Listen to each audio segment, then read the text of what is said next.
Se nós tivéssemos que estabelecer uma data de nascimento do sistema capitalista, seria legítimo indicar 1492 como um ponto crucial da criação daquilo que o Marx chamou no Capital o mercado mundial. Efetivamente, a criação de um comércio triangular, que é fruto, obviamente, da expansão do capital comercial europeu, e especialmente do capital comercial europeu, sob comando do Império Português e do Império Espanhol, é que vai parir esse mercado mundial e vai dar as bases de expansão de um sistema capitalista que, desde então, era um sistema já de vocação universal, globalizado, portanto, como gosta de afirmar o jargão jornalístico, que naturalmente empobrece a análise. Portanto, nós latino-americanos, nós estamos no centro dessa trama do desenvolvimento capitalista em escala global. Marx analisou com precisão, com agudeza, e nos deu pistas muito valiosas e um conjunto de escritos políticos, mas sobretudo no Capital, para entender o mundo capitalista e entender a função que a América Latina e, portanto, o Brasil cumpriram nessa imensa criação que nós ainda estamos submetidos. O capital comercial europeu, portanto, foi a primeira aparição do capitalismo aqui na América Latina e no Brasil. No Brasil, em particular, eu não vou tratar aqui de toda essa expansão do Império Espanhol, nós temos que ver a notável obra política e econômica do Império Português.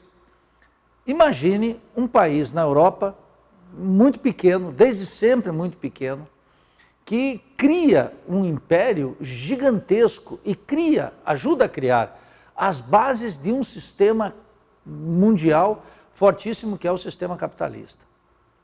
Há uma versão sempre motivada pela classe dominante de que nós teríamos que ter uma espécie de vergonha, que nós teríamos uma espécie de defeito de criação por ter sido produto dessa expansão portuguesa e dessa expansão espanhola.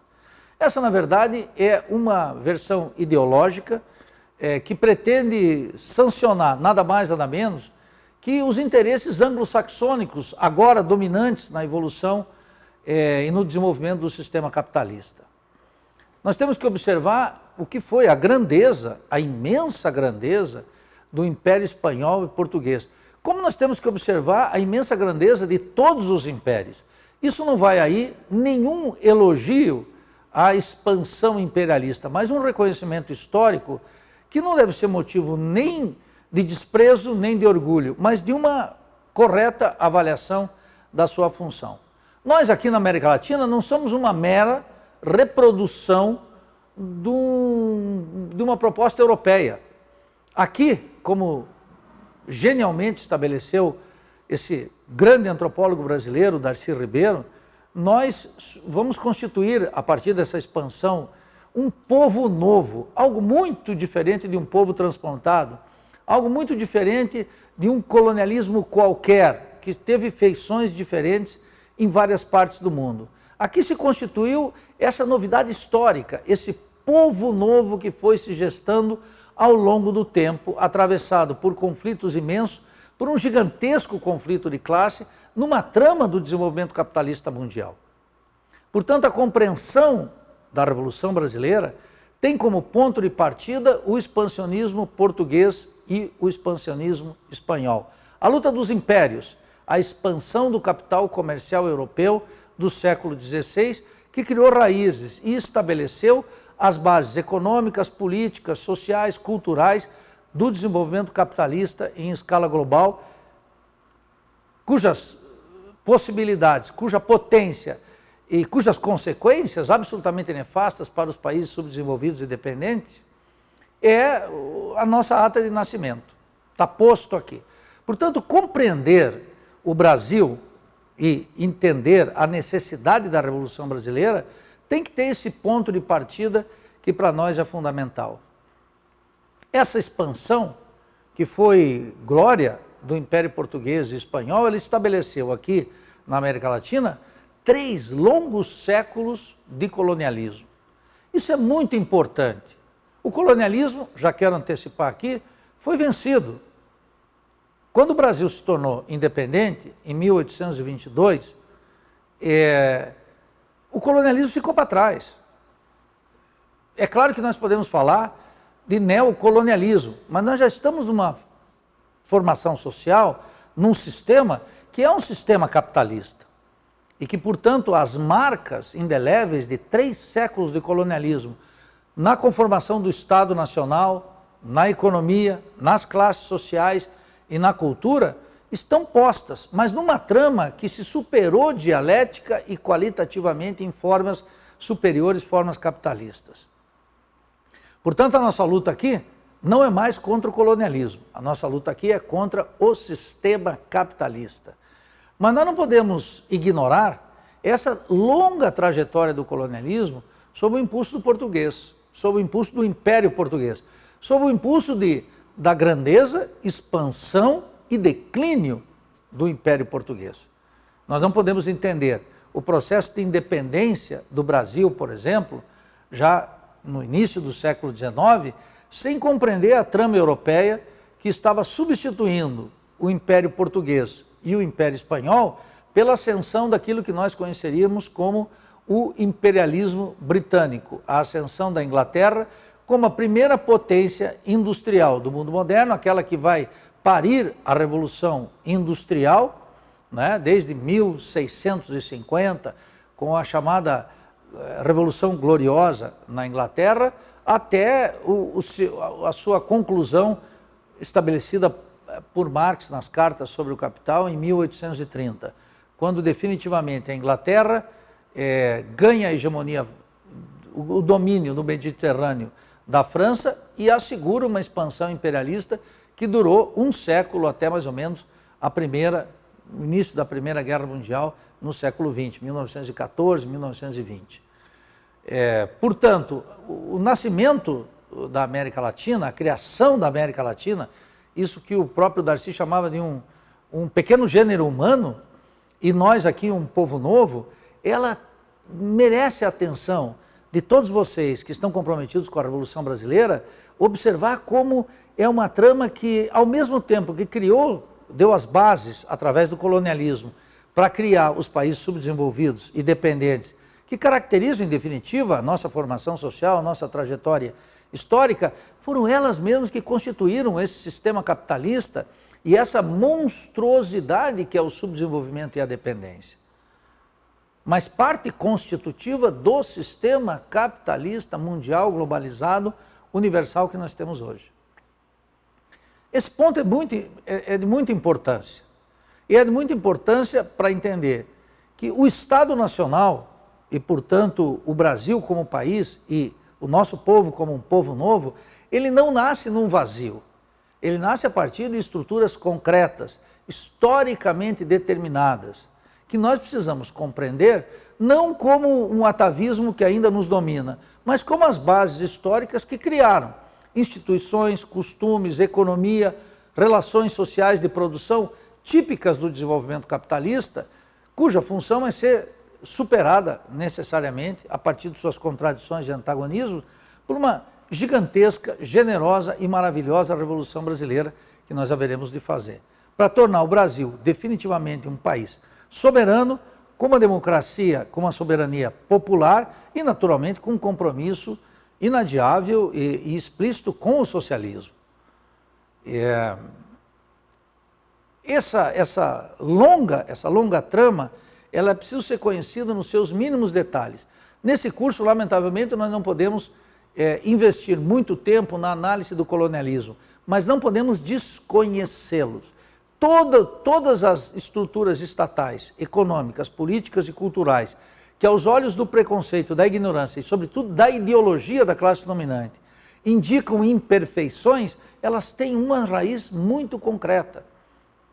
Raízes concretas, elas são um produto necessário dos 3 séculos de colonialismo. Eu não estou falando de 50 anos, de 100 anos, de 2 de 2 séculos, mas de 3 longos séculos, em que o Brasil e a América Latina também, para os países hispânicos, também para o colonialismo britânico, para o colonialismo francês, que aqui deitou raízes nessa grande pátria latino-americana, esse colonialismo enriqueceu os impérios. Esse colonialismo criou aquilo que Marx, no Manifesto Comunista, deixava muito claro, lá em 1848, a existência dos países centrais e a existência dos países periféricos. De um lado, a riqueza e o poder, no outro lado, a pobreza e a miséria. Essa polarização, que definitivamente caracteriza um país gigantesco, rico e com muitas possibilidades, que é o Brasil, tem, portanto, essa raiz. Não há, em definitivo, que lamentar, há que entender a trama. Nós nem estamos mais submetidos a relações colonialistas e nem aquele colonialismo é um vaticínio que nos condena inexoravelmente ao subdesenvolvimento e à dependência. Embora essa seja uma leitura histórica, produto da ideologia da classe dominante, que sempre acusa nossos males por essa relação histórica. Ora, nós já somos independentes desde 1822 e temos que entender, portanto, eu vou tratar aqui nesse curso, das condições concretas em que deram origem à independência do Brasil. O tema das classes sociais, quais eram as classes sociais? Qual era a configuração do Estado? O que era uma monarquia constitucional? Como era a trama europeia que levou que o Brasil não instaurasse, exemplo de outros países latino-americanos, repúblicas, mas que mantivesse aqui um império? Essas particularidades não poderiam ser diferentes. Quero fazer uma advertência aqui, metodológica da mais alta importância, para que vocês entendam o enfoque desse curso sobre teoria e história da Revolução Brasileira. Com muita frequência, eu escuto que o Brasil poderia ter sido diferente. E com uma frequência ainda mais espantosa, ouço que muitos dos nossos males se devem a uma opção equivocada do passado. Com a história, estimados, não se brinca. Não foi diferente porque não poderia ter sido diferente. E não tem nada que nos paralise que, em função do passado, nós estejamos eternamente condenados a essa condição de país subdesenvolvido e dependente. O manejo da história, a interpretação marxista da história, portanto, implica em observar o jogo das classes sociais, o conflito social, as guerras de classe, para entender as possibilidades que finalmente construíram aqui na América Latina uma pátria grande, uma pátria diversa, uma unidade na diversidade, na qual a situação do Brasil apresenta, como a Guatemala, como o México, como Honduras, como Belize, como o Equador, como Bolívia, particularidades nacionais que têm que ser profundamente entendidas se nós queremos efetivamente avançar na linha de uma pátria grande, de uma América Latina unida, soberana, independente e socialista, e idêntico futuro para o Brasil. Portanto, essa interpretação histórica que eu vou fazer aqui, ela tem clareza de que não poderia ter sido diferente porque não foi diferente. Um marxista não olha para a história e diz, olha, poderia ter sido diferente, como se fosse um ato de vontade. Nós temos que analisar concretamente o que levou que aqui, em 3 séculos de colonialismo, o processo de independência não se deu como em 1750. Por que nós tivemos que esperar 1822? E depois, na independência, por que a independência, a soberania do Brasil, portanto um país já independente de Portugal, não assumiu a forma republicana, mas uma forma de um império português? E por que não extirpou o subdesenvolvimento e a dependência? Ao contrário, porque depois que o Brasil se tornou soberano, um país, portanto, que tinha as decisões aqui no solo pátrio, na nação, nós fomos avançando cada vez mais para um período de dependência e subdesenvolvimento, a qual, repito uma vez mais, não estamos condenados. Essa é uma questão crucial e é o que dá legitimidade para nós postularmos a necessidade inadiável, cada vez mais urgente, da Revolução Brasileira. 3 séculos de colonialismo, portanto, é um dado histórico ineludível. Temos que analisar toda a lenta transformação que fez do Brasil produzir aqui aquilo apenas aquilo que era objeto de mercadoria na Europa. 3 séculos orientados, de um lado, pela produção agrícola e a segunda metade pela produção, ao contrário, a primeira metade pela produção da mineração e a segunda metade pela produção agrícola, na medida em que o ouro e a prata das Minas Gerais, mas não só das Minas Gerais, começam a diminuir sua vitalidade e o Brasil começa a se criar como uma longa periferia agrícola que parece agora na sua plenitude. Portanto, o colonialismo criou essas estruturas econômicas e a principal delas é que nós fazemos parte de uma imensa periferia do sistema capitalista. Isso é muito importante porque mais adiante nós vamos entender, analisar de maneira crítica os processos de industrialização da América Latina. Como também esses processos, a exemplo do colonialismo, a exemplo da criação de todas as instituições, da ocupação espacial, da criação das forças militares, do Exército, da Aeronáutica, da Marinha, a conformação de uma ideologia, as instituições políticas, elas tinham que adotar uma forma muito específica, em função de condicionamentos históricos que nós não podemos ignorar a sua existência. De tal maneira que, como uma economia que era complementar à economia europeia e à expansão do Império Português e Espanhol, nós fomos criando lentamente, a trama histórica foi criando lentamente, sob o impulso desse capital comercial, mas logo também pela expansão do crédito e dos donos do dinheiro, vamos chamar assim, que não era uma aristocracia financeira, como, por exemplo, nós tínhamos na Europa durante o século XII, XIII, XIV, XVI, XVII, vai se criando aqui para mais tarde, somente muito tardiamente, nos anos 50 do século passado, nós começamos a viver aqui na América Latina um surto industrializante, em que o capital industrial passa a ter um predomínio em relação ao capital comercial, ao capital bancário. Essa longa evolução não pode ser vista sem esses condicionamentos da expansão ultramarina europeia, de Espanha e sobretudo de Portugal, e dos condicionamentos específicos que foi encontrando aqui, da ocupação territorial, portanto da ocupação espacial, dos conflitos europeus que foram levando ao auge, declínio e colapso definitivo do Império Português, sobretudo a partir, eu diria, da Revolução Liberal de 1820 em Portugal, que também corrobora e dá um impulso notável para o processo de independência no Brasil. Todos esses condicionamentos, eles são, em definitiva, muito importantes que a gente observe nesse curso. Registro uma vez mais, não como um atavismo que nos condena à prostração e à submissão das estruturas econômicas, políticas dos imperialismos modernos, mas como um condicionamento histórico que nós temos que entender para observar que essa trama não está congelada historicamente. Ela continua em pleno desenvolvimento, grávida, portanto, de grandes contradições e antagonismos de classe, que é o que definitivamente caracteriza o Brasil. O que caracteriza o Brasil, o discurso de natureza moralizante, afirma que o grande problema brasileiro é a pobreza, é a desigualdade social. Nós, numa interpretação marxista, dizemos algo substancialmente diferente.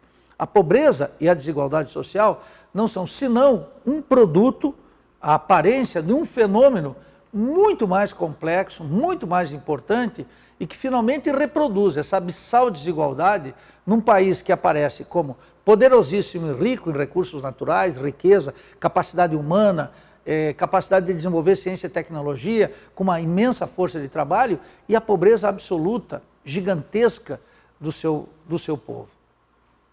Essa constatação, ela é uma constatação e é um ponto de partida do que nós vamos discutir aqui.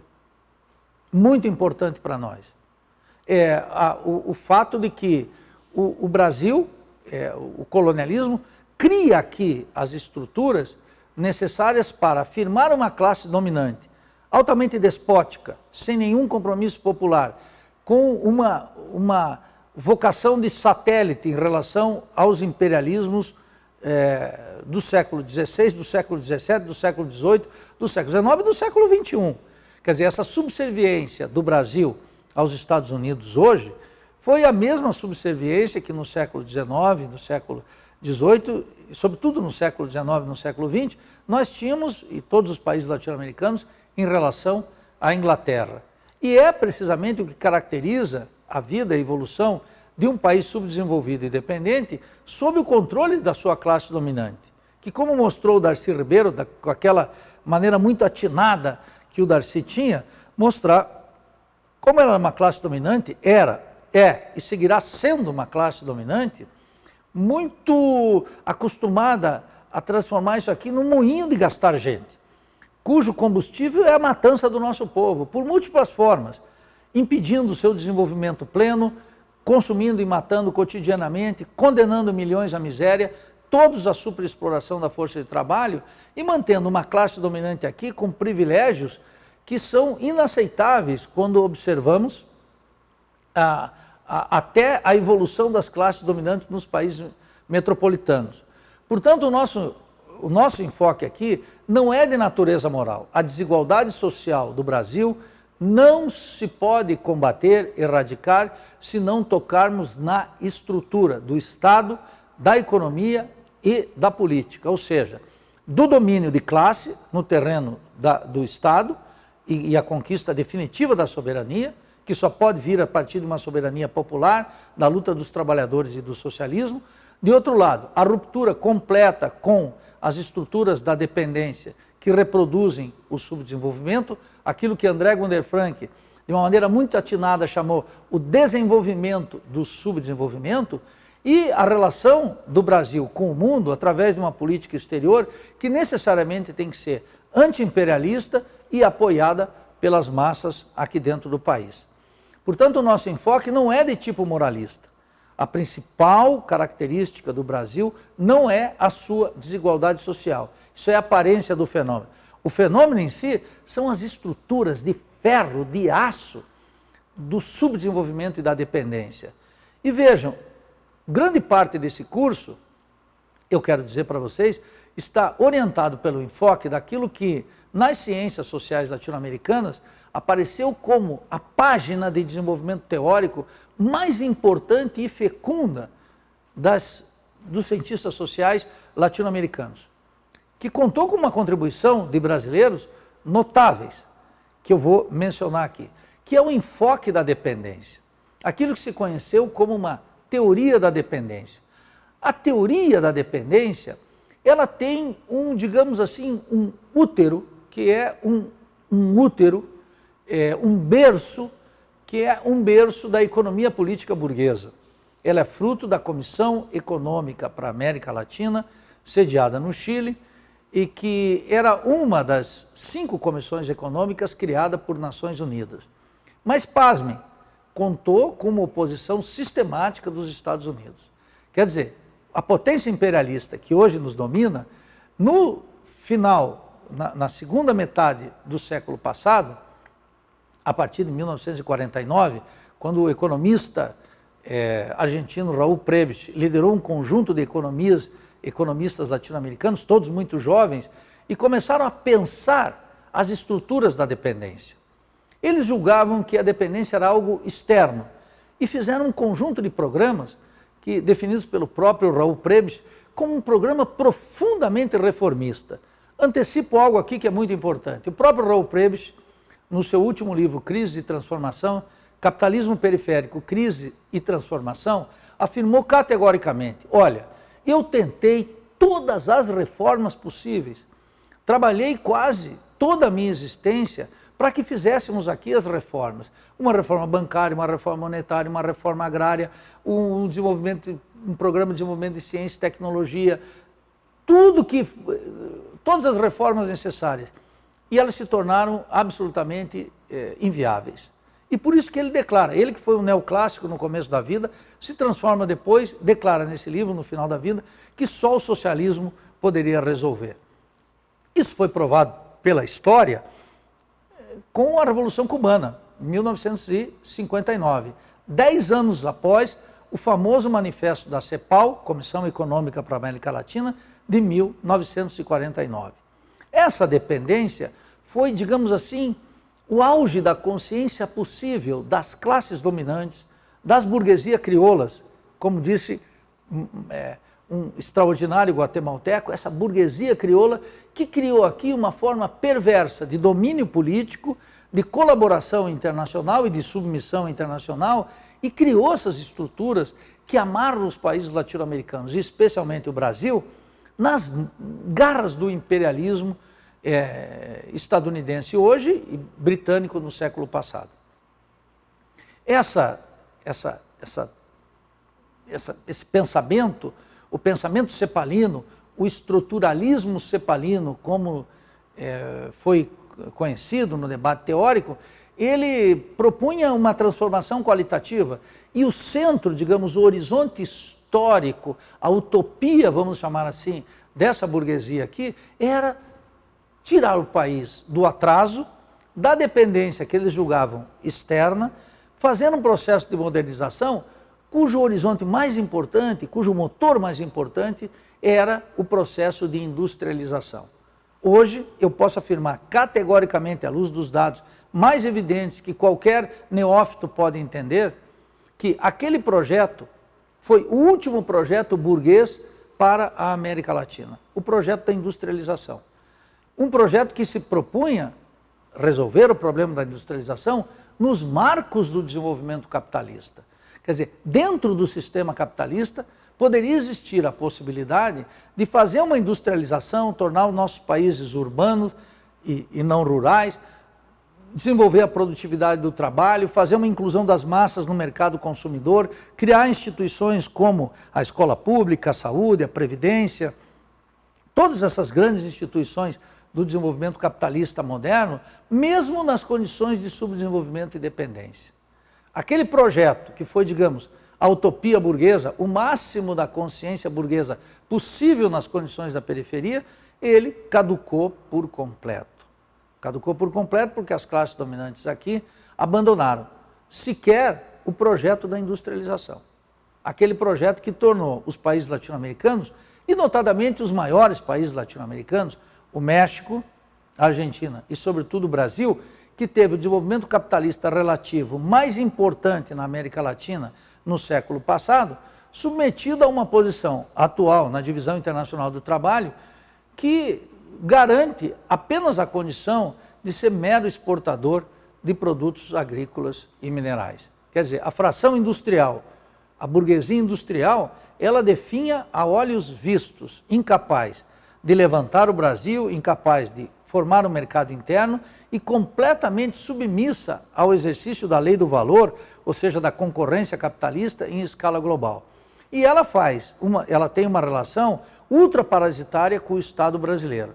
Daí a atualidade do discurso liberalizante, que supõe que o Estado é um obstáculo, quando o Estado é o que garante, em última instância, condições privilegiadas de poder e política para fazer com que o desenvolvimento capitalista, outrora um desenvolvimento capitalista industrial e dependente, passasse a ser um capitalismo dependente rentístico, que é tal como eu defino hoje. E jogasse para o Museu da História a generosa, ideológica proposta burguesa do século XX de transformar o Brasil numa potência moderna, industrial, com capacidade científica e tecnológica, nos marcos do sistema capitalista, e não contra o sistema capitalista.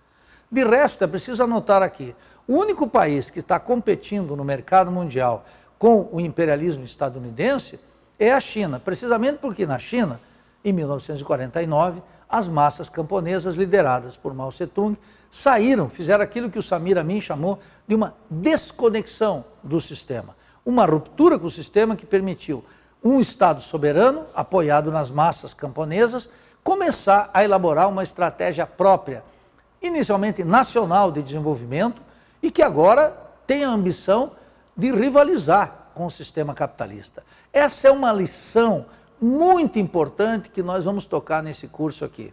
A lição do mundo moderno. Como essa potência asiática, a China, rompe com o sistema em 1949 e acaba realizando aquela promessa que a burguesia fez aqui e que fracassou. E que teve uma demonstração do seu fracasso, da sua renúncia àquele projeto, precisamente em 1964, quando, diante do governo de João Goulart, o governo, orientado por um nacional reformismo, levantou as massas naquele ambiente da década de 50 e da década de 60. Eu podia me estender mais aqui, não é só um caso brasileiro.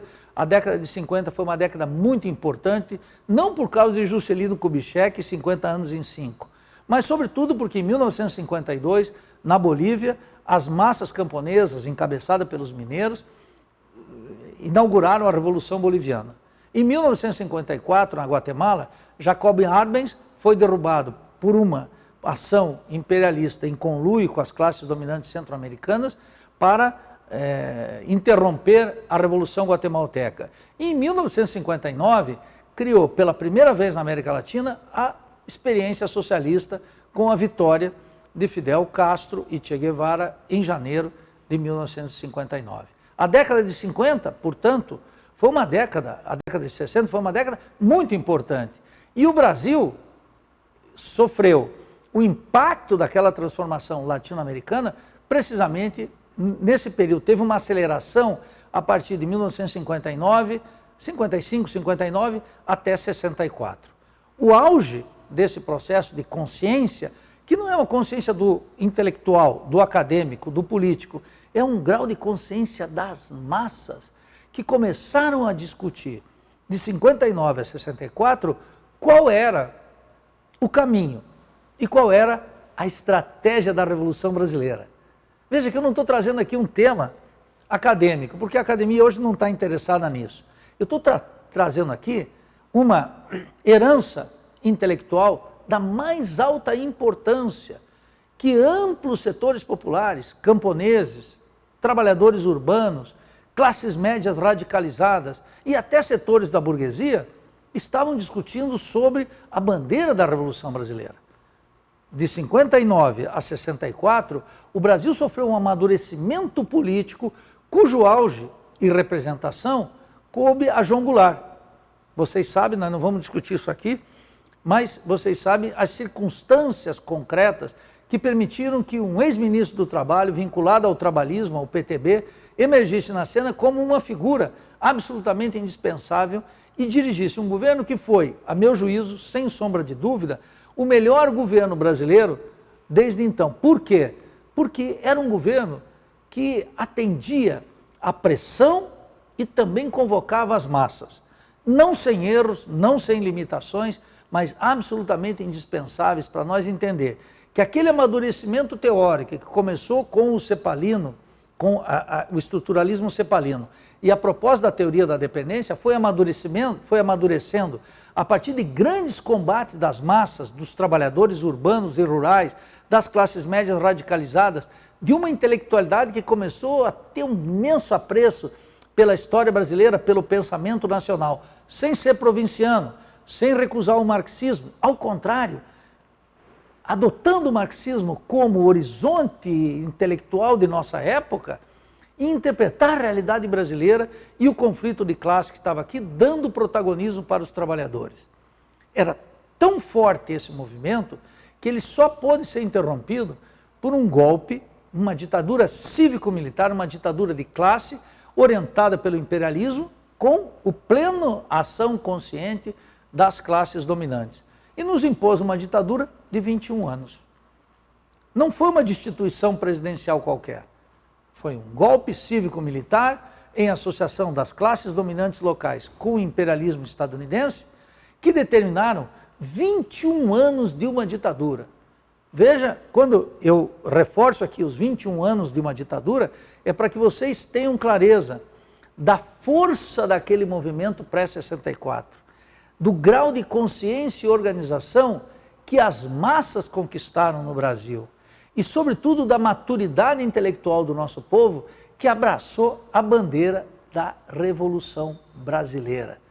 E é esse fio da história que nós não podemos perder. E é esse fio da história que nós vamos tratar aqui ao longo desse curso, Teoria e História da Revolução Brasileira.